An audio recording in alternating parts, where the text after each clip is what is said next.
I'm so grateful to Pete for being willing. Sometimes I tell him I will be on a beach when I'm at your season. I bless you for continuing to care and invest in the church. And so today we're talking about the new paradigm of church. And maybe you've read the numbers for how younger, as the demographics go younger, there's less and less interest in religious community. So today we're getting real. Pete's going to share some stats with us. And oh, yes, you get your own mic. So, Pete, let's start with the problem. What is the problem with your sociology hat on?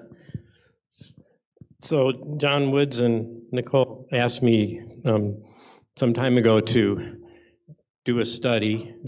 I did actually study sociology of religion, and I do kind of look at the world that way a little bit. Some of you don't know me as well, but I was, by the way, I was pastor here at one time. And you did put emeritus in there so they would know that, Pete. Oh, that's right.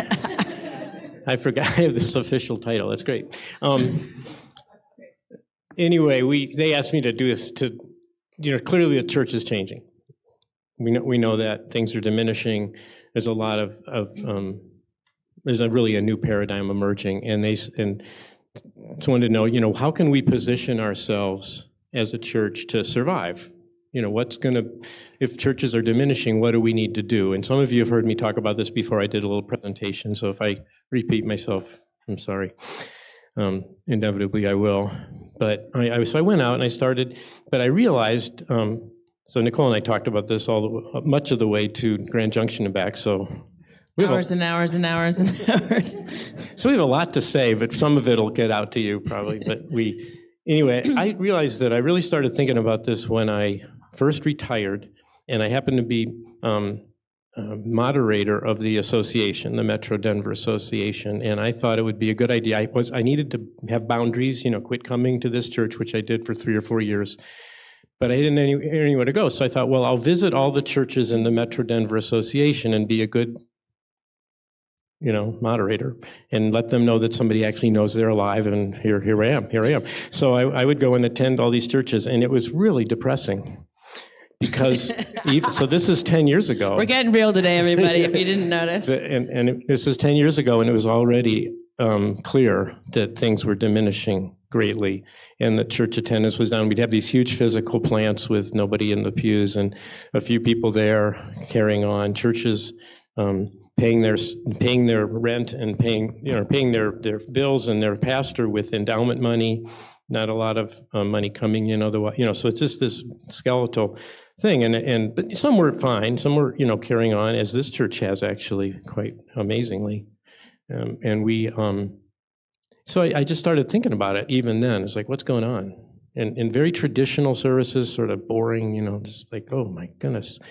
So I started thinking, and then when I did the study, then I went around and there is a problem, and a lot of people think, and I agree, that the pandemic accelerated the process. So we have this gradual diminishing, the highest church attendance in our history of as a country was 1966, and it's been diminishing since 1966. And the pandemic came, and now we're in the thing. So here's a statistic that I did share before. So 1937, 73% of Americans said they were members of a church. In 1999, 70% said they were members of a church. That's surprisingly good. This 2021, December, 47 said they were members. So suddenly, bam, we have this really obvious problem. Children aren't coming back to families with children aren't necessarily coming to Sunday school. This isn't just in our church, it's across the board. And churches, Nicole, you asked me in the last one, we did this at 9:00 service, so we're sort of in, I'm kind of not repeating myself exactly, but anyway, she said, well, what about the things we saw? We learned at the conference, we were in Grand Junction with all the church people gathering from around the conference, Wyoming, Utah, and Colorado churches. And we learned that, like, First Plymouth, which is kind of the flagship church in Denver, it's a huge church, it used to be down in Inglewood, they're down to a third of their their membership and attendance that they were at, maybe pre-pandemic, and they have this huge physical plant, which with, I don't know, 30 Sunday school. I mean, it's a beautiful, beautiful plant. Well, they're looking at selling it and doing something different. And what are they going to do? They don't know. And so they've decided to wait until they hire a new pastor and then give the mess to the new pastor. Good idea. Which yeah, I was kind of we were a little bit amused with that, but that as pastors. But and I actually said to the interim, wouldn't it be nice if you could solve that problem before you leave and let the new pastor not solve that problem?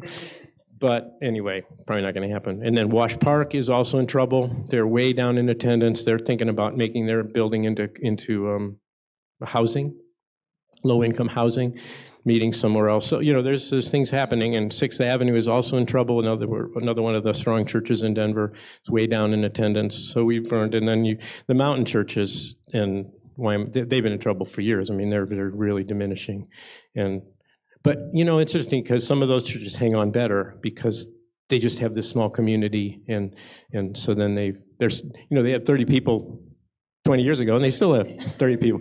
So they're surviving a little bit better, but they don't have endowments as much. So that's sometimes a problem. Anyway, this is a problem. And reading Diana Butler Bass, the other thing we came across as we drove across was this idea that Diana Butler Bass thinks that this isn't all bad. And in fact, she's a historian of religion. She's written some books like Grounded, and which is about new images of God and anyway, she's all over this issue, and she says she thinks that that we need a shipwreck. And that's what's happening, is that that the church needs a shipwreck, and then to start over. And she's basing this on this wonderful story, which then Nicole looked up on her phone, we're driving. Yeah, we and read it in the car. She's reading it to me as we go. So it's this great story of Paul in Acts 27, or something like that. And he is being taken to Rome to be executed. He's a prisoner and to be imprisoned there. And the ship hits this huge storm. It's a cool story. It's an interesting story because it's really detailed. It's like those stories in Acts where you think, this maybe really happened, because it's like 236 people in the ship. They know exactly, they're saying this is what happened. You kind of wonder. So they're in the storm, and the centurion is saying one thing, and the captain, they put down the sea anchors, and then Paul prays, and he says, what you need to do is cut the ropes on the sea anchors and just drift, go adrift, trust God, and it'll be okay. So after much debate, they cut the ropes. And they drift to Malta. And they land. They're all saved. The ship washes up. And they're able to save everybody. And then Paul arrives on Malta, and now he converts the whole island. And they become. And there's still churches to Paul on Malta. I mean, it's just it's true. So he converts this whole thing, and the centurion is converted to Christianity, and everything. It's like this interesting story. So but the moment we read that, we're like, yes, we've had to cut the rope, and we're floating. We kind of feel like that's where we are, and we haven't found the island or wherever we're going. We've almost sawed through it. Yeah, maybe we're going like this. There's a little bit hold now. We're like, is this a really good idea? But that's just my opinion. I think we've cut the rope in some ways, but yeah. But it's a great image, and Jackie jumped on that this morning where she's like, "Wow, it kind of feels that way, doesn't it? It's like, okay, do we trust or?" Floating between what was and what we not yet, we don't see yet, for sure. Can you talk about nostalgia, Pete, and how that's a part of the... So we were, in our conversation, I didn't really talk about this in my first presentation, but I had written this stuff about it. Diana Butler Bass and some other people had written about the problem of nostalgia in the church as being a romanticized, not necessarily true memory of the past. And certainly our nation, I think, is struggling with this too. We want to go back, but there's also this in the church particularly. And I was remembering that, ironically, it was probably about 1966. And I remember sitting with my mother in church. My mother was a Christian education director, which is why I probably ended up in ministry. I mean, I was in the church. Whenever the church was open, I said we were probably there. But I have this memory of being with her, and when we sing certain hymns, like For All the Saints, I just weep. I mean, I think about my mom, and that's still kind of in my head, this church and the feeling of that congregation, a big, healthy congregation. But the reality, looking back, wasn't so pretty. We weren't dealing with racism in any way. It was suburban Cleveland, far exurbs of. We had this minister who was very elegant, but didn't really address social justice very much. As I know, and my dad didn't go to church. He was an agnostic. So there's this tension in the family, and so it's not golden. So you're remembering all the real. Yeah, the stuff. real comes back, and I'm like, okay, wait a minute. I don't really want the church. I don't really want to be in the Methodist Church in 1966. But you got to do that. You got to work through that. But that's so much in my being is kind of what church ought to look like. And I kind of like, when we do sort of traditional hymns, I remember. And we all, even when we sing about the blood, I can be like, okay, well, maybe my brother liked it. But so anyway, nostalgia, I think, is, and Diana Butler Bass says that what does she say? It kills the hope for the future, because you can't be living into the future and hoping for the future if you've already given up on the future and you're saying, no, what we need to do is just go back to the past. We need to have the church be the way it was 5 years ago or 10 years ago, or like, what happened to that? And that wonderful pastor, why not that, so that if we're living in the past, in the nostalgia of what we really wish it were, which I totally get, well, then we're not looking at the future, and we've killed it. We've killed any chance of living into something new. That's pretty harsh from Diana Butler Bass, but I think there's a lot of truth to that in order to live in hope for the future, we need to look in an actual way at the past, and not let go. Somebody at the first service reacted to that and said, well, I love this nostalgia. It's really important to me, these memories. And there's parts of that are so, I learned to be a caring person. Carol Gibson was saying, in the church when I was a little girl.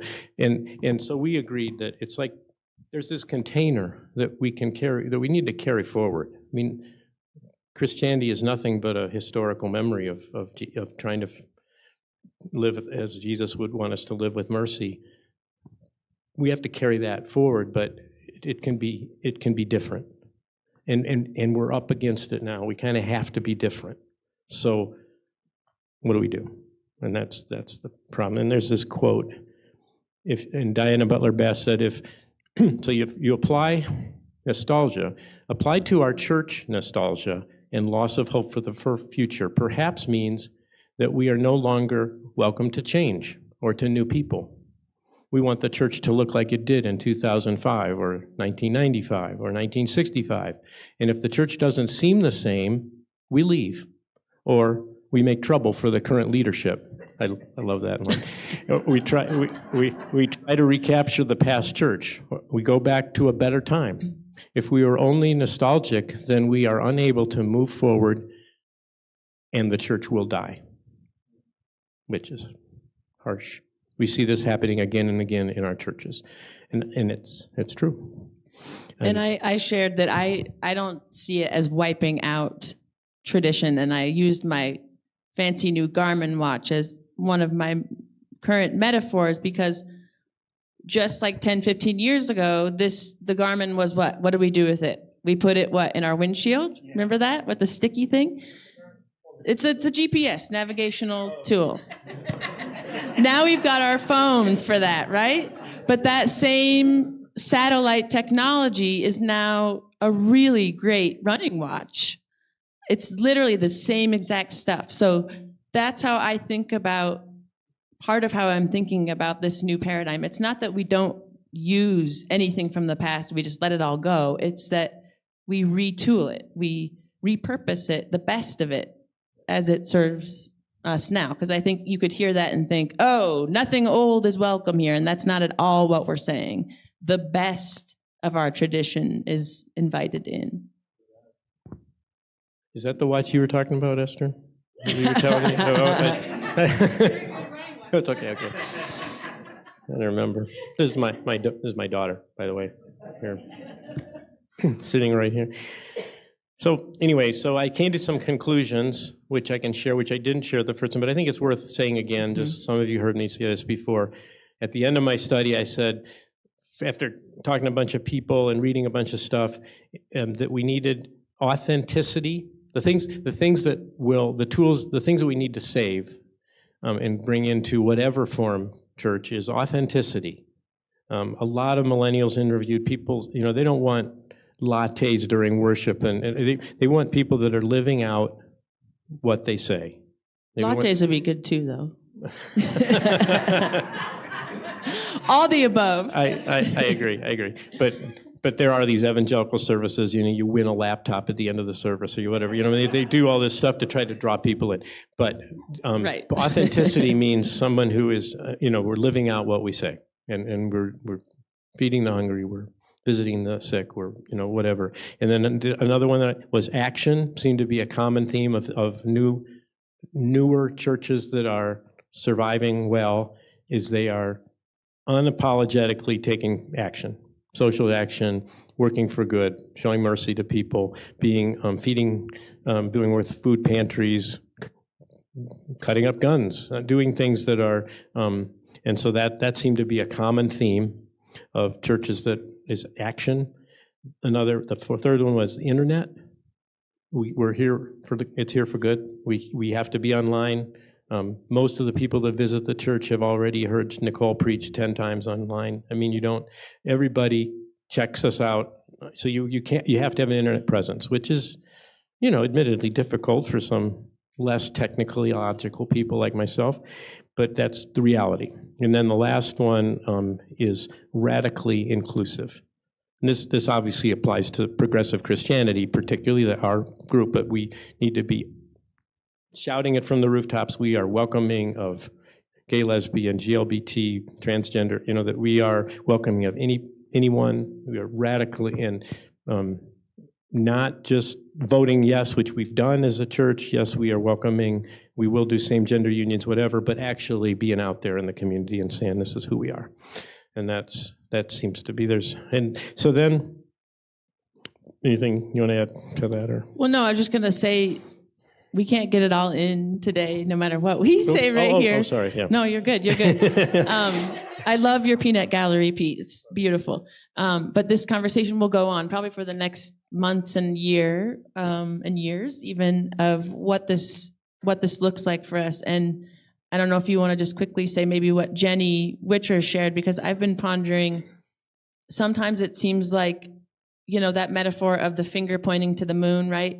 Instead of worshiping the moon, we worship the finger, which is all the worship, the tools we use to go deeper. And so the invitation for us is to hold those things lightly and ask what we need to point to the moon for now. So maybe it's a good image. What Jenny said might be helpful for our closing. So Nicole and I know, and some of you know, Jenny Witcher, who's young pastor, who's started a very alternative community called the Juniper Formation. So completely online. They only meet twice a month on Tuesdays and Thursdays, and they. I wanted to attend, so I went on the website. You have to join the church you just join you join them, and you click on, you put all your information in, you're in, and then they approve. They approve everybody. They don't want just anybody coming into their gathering. You have to be approved and then be given the link.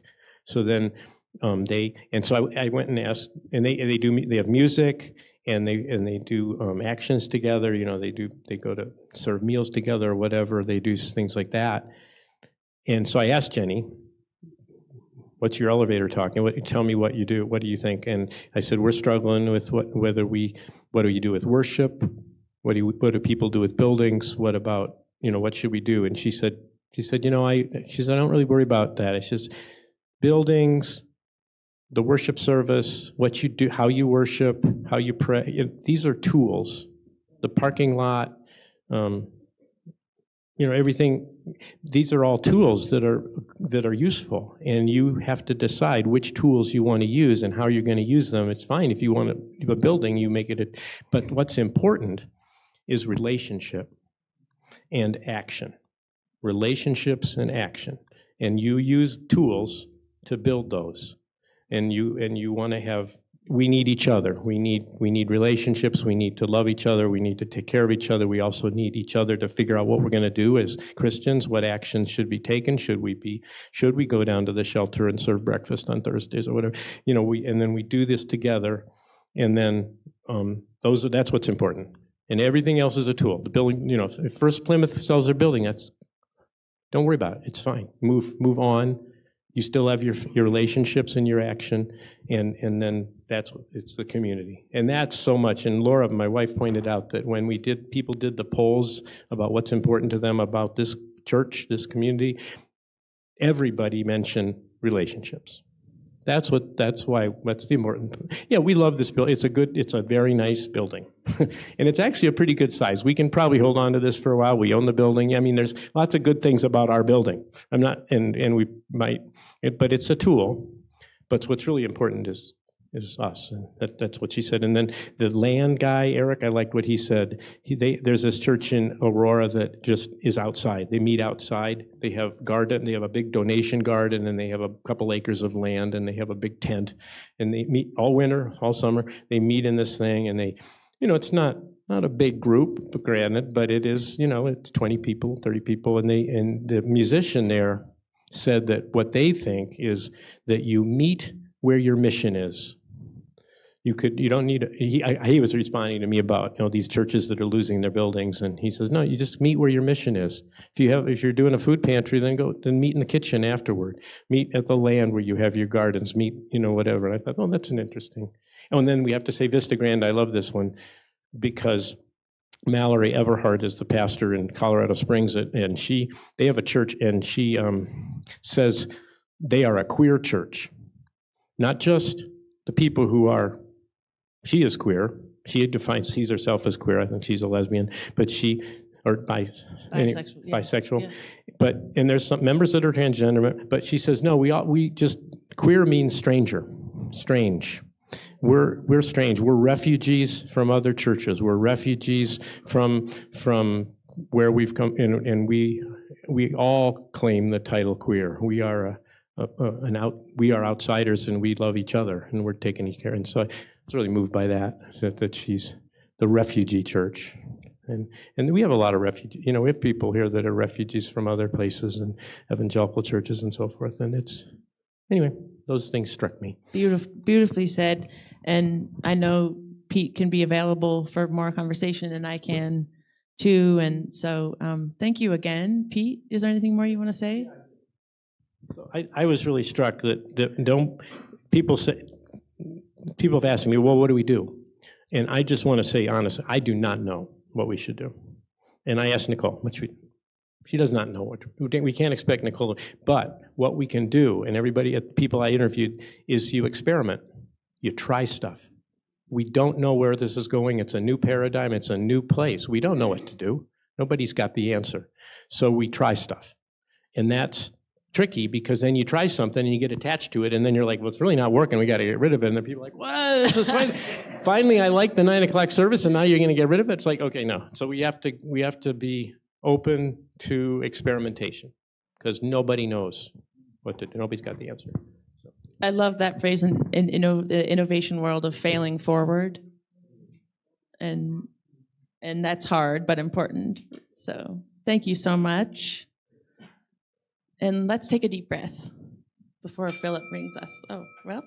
Greetings to you wherever you are watching this. For those of you whom I have yet to meet in person, I'm Reverend Nicole LaMarche, pastor here at Community UCC. And we see that people like you are watching our live stream each week. And because of this, we are excited to be embarking upon an experiment. And we need you. If you are engaging with us regularly, finding meaning in what we are about, we would like to extend a special invitation for you to be among the first CUCC digital disciples. For signing up for just $10 a month, you will receive a t-shirt with the new CUCC logo. And we are also exploring the idea of offering other content to those of you who are part of this new and growing area of digital ministry. Sign up to support us in this new way at cuccboulder.org/support by clicking on the yellow donate tab and noting you are a digital disciple in the instructions. Or as always, we welcome an old-fashioned check mailed to us at CUCC, P.O. Box 3646, Boulder, Colorado 80307. Thank you for being and building beloved community with us, and thank you for your gift, whatever it might be.